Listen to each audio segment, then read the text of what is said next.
ಹರಿ ಓಂ. ಎಲ್ಲರೂ ಚೆನ್ನಾಗಿದ್ದೀರಾ ಅಂತ ಅಂದ್ಕೊಂಡಿದ್ದೀನಿ. ನಾನಿವತ್ತು ಇನ್ನೊಂದು ಇಂಟ್ರೆಸ್ಟಿಂಗ್ ಆಗಿರೋಂಥ ಒಂದು ಕಥೆನ ನಾನು ನಿಮ್ಮ ಮುಂದೆ ತಂದಿದ್ದೀನಿ. ಏನದು ಅಂತಂದರೆ, ನಮ್ಮ ಆಂಜನೇಯ ಬ್ರಹ್ಮಚಾರಿ ಅಂತ ಎಲ್ಲರಿಗೂ ಗೊತ್ತು, ಹೌದಲ್ವಾ? ಆದರೆ ಆಂಜನೇಯನಿಗೂ ಮದುವೆ ಆಗಿದೆ. ಆಂಜನೇಯನ್ ಕೂಡ ಮದುವೆ ಆಗಿದೆ. ಅದರದ್ದೇ ನಾನು ನಿಮಗೆ ಈ ಕಥೆನ, ಒಂದು ಸಣ್ಣದಾದ ಇಂಟ್ರೆಸ್ಟಿಂಗ್ ಕಥೆನ ನಿಮಗೆ ಹೇಳಬೇಕು ಅಂತ ಇದ್ದೀನಿ.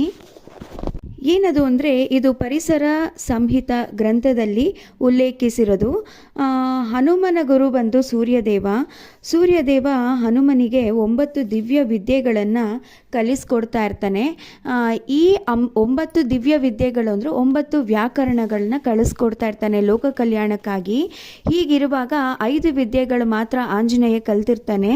ಯಾಕೆ ಅಂತಂದರೆ, ಈ 4 ವಿದ್ಯೆಗಳು ಮದುವೆ ಆದಮೇಲೆ ಕಲಿಯುವಂಥ ವಿದ್ಯೆಗಳಾಗಿರುತ್ತೆ.